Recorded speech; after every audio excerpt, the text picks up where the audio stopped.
it is December 5th, Thursday, and I am cycle day 8.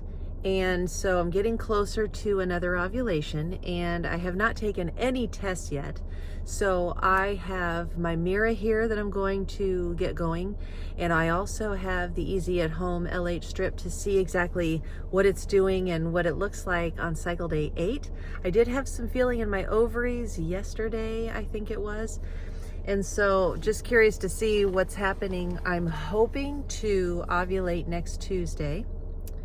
What is that, the 10th? I've got the sperm donor on standby, which is actually something I didn't even think I was going to talk about it, but I've been getting a lot of questions about him lately, or actually not questions, more like comments. And so I want to address some of those things too. But before I do that, let's go ahead and get these going. So I'm going to dip this first, and then I'll do the Mira, and and it sets the timer itself for 21 minutes. And that's what the strip looks like now. Dip until the ink rises.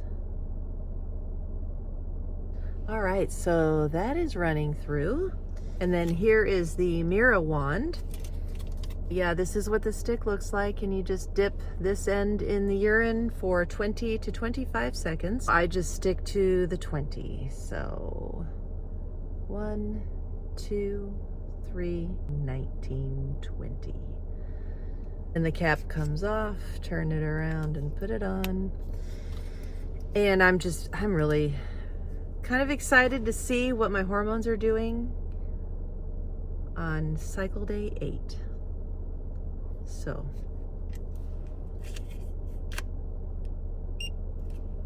all right, so timer is set, and it is counting down from 21 minutes. And then just to kind of a refresh update type thing, still saving for IVF double donor while trying to have my own baby. I feel it's important, at least it is for me and for my own sake, to continue to try for my own baby with my own egg while trying to save for the donor. So I'm doing that, and hoping and praying for one last miracle of my lifetime, of getting to have a second child of my very own. So but if not, I would be proud to have babies through double donor IVF. So I would love them just as much, and would be so excited to have them in my life, and in our lives, in my family's lives, to make my family grow, and for Hannah to have brothers and sisters. So that'd be wonderful. So I'm excited about that. And I do want to say thank you to those of you who have donated to my GoFundMe to raise the money for that. So I need about $4,000 to have the down payment to start the IVF process. And that includes buying sperm separately, buying sperm and having it shipped separately. So hopefully the donor that I like is still available by the time I do get the money. And I'm still hoping that I get to do the donor IVF program. And I'm excited about that. And then there have been many comments about the donor that I have, of the quality of his sperm, and if I need to get somebody else and everything. And I appreciate all of you thinking that I'm not the problem. But unfortunately, it's my age and the perimenopause that my ovaries are struggling to mature and develop an egg of good quality. And so when we get older and the factory is shutting down, it's not going to make a good quality product anymore. So that's what's happening, and it's because of perimenopause, not because I am infertile. I mean, all of my fertile years were basically unused because I was not married. So nowadays, women who have great jobs and great health care are able to have babies all by themselves. There are a lot of women who are in a position where they get to be a single mom by choice, and I was not one of them. There is no way that I could have afforded to have a baby all by myself, to be a single mother. And being a single mother, I mean, being a married mother is hard work. So I cannot imagine being single.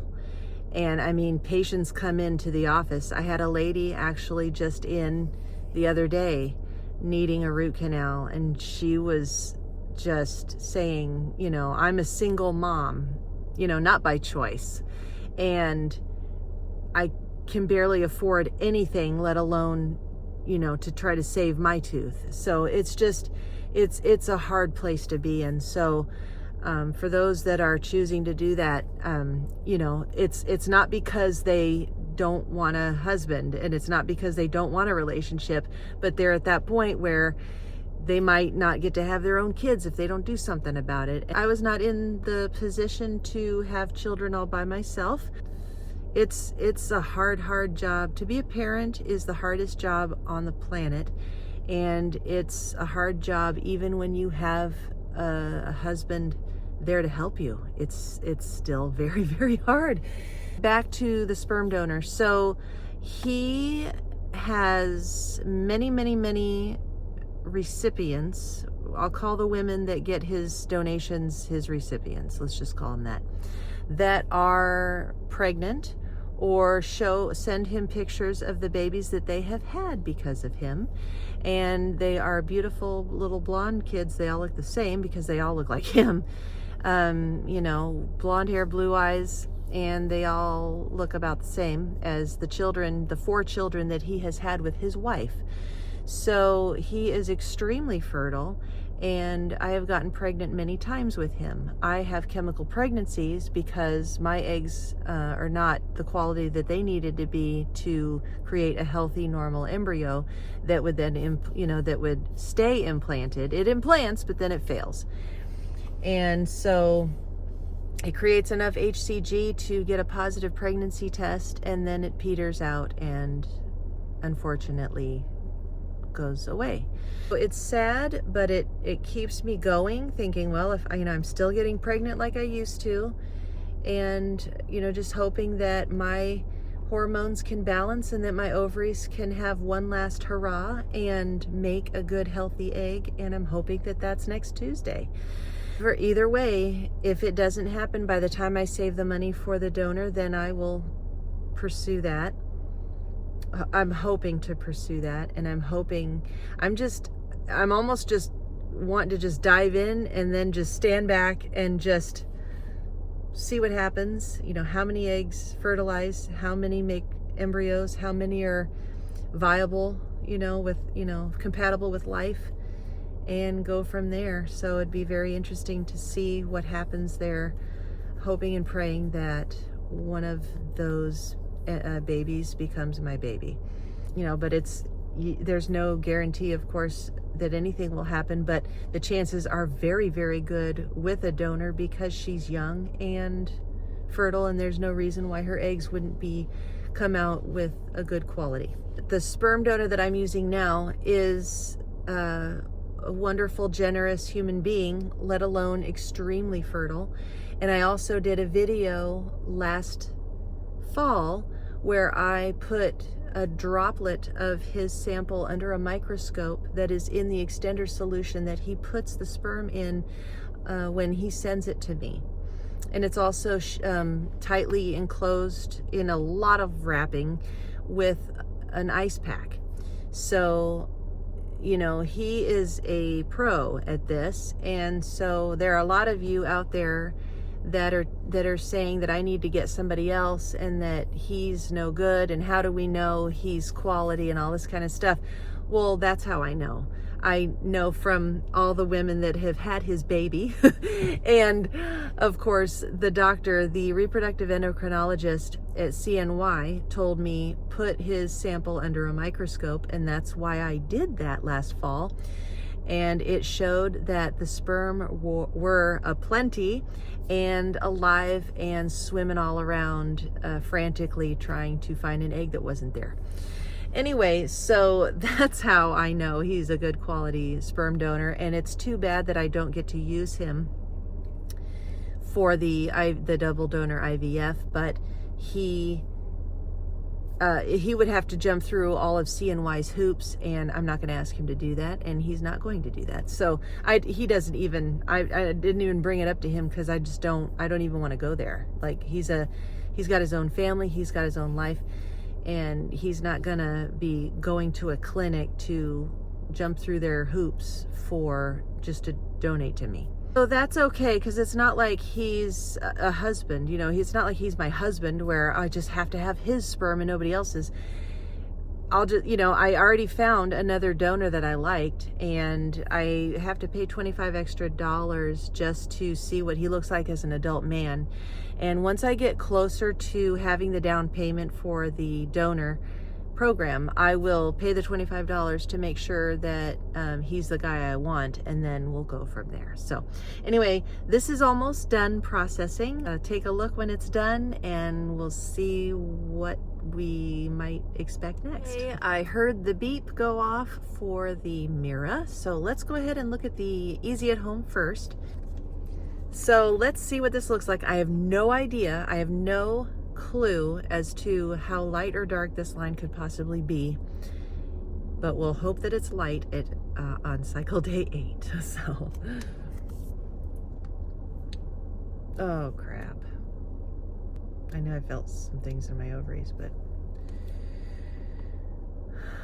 it's like headed toward die stealer. That's not what I was hoping for on cycle day 8, not at all. Dang it. That stinks. Okay, so shoot. So today's Thursday. 9-10. I mean, people ovulate on cycle day 10 and 11 and are okay. The thing is, I have been still, you know what, with the period as of yesterday. Yesterday it finally stopped. That was 7 straight days when I usually go 5. So I can't possibly be ready for ovulation anytime soon, right? I would feel more confident with that if I had fertile CM, but I don't, because I was still, you know. So let's see what the Mira says as far as where my hormones are right now on cycle day 8. Now I'm kind of nervous. I don't like drama. I don't want drama. Okay, let's see. Oh, this is not good. PDG is 4, which it was a 4 pretty much right before I ovulated last time. My estrogen's an 87, and my LH is a 19, so my LH is very high. PDG 4, ovulation is 5 and up. So what do I do? I could just let it go and not inseminate, or I hate not inseminating though. I think my estrogen might be a little lower because I have been fasting this week, even though it's supposed to love fasting. Estrogen is supposed to love fasting, but my estrogen was higher the last 2 cycles when I didn't fast at all, which is kind of funny. So I don't know what to do. I think I could quite possibly, and I might just post this so that I can not have a super long video of me sitting here wondering what to do. I think what I can do is see what this looks like tomorrow and message him and say, hey, you busy? You know, can you send a shipment out today for me to receive tomorrow? Because he can send out Friday. No, it's a risk. This is why it's so hard to have to depend on donor sperm when you don't have a fertile husband at home that is just available on the fly. So this is why this is so darn difficult. Anyway, I will take a picture of the LH strip and see what the app gives it. I'm assuming it's going to be a 1 and above. Might just be in the 90s, but yeah, and then we'll just go from there. Let's take a look and see what that says.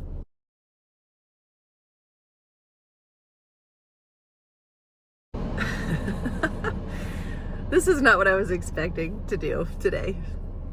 So this was not what I was expecting on cycle day 8. I really thought this was just a little, I don't know what I thought this was.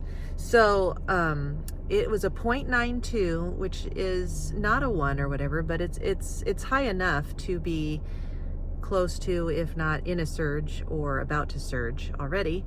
Because my PDG is a 3.8, it says 4 on there, but it's a 3.8. So if I have not ovulated tomorrow by lunchtime, when I can take this test again, then I will let the sperm donor. So I'm going to tell him today, right now, hey, I might need you tomorrow. And then I'll let him know for sure tomorrow if I need him to ship out tomorrow for Saturday delivery. Last 2 cycles, I ovulated on my good old cycle day 13.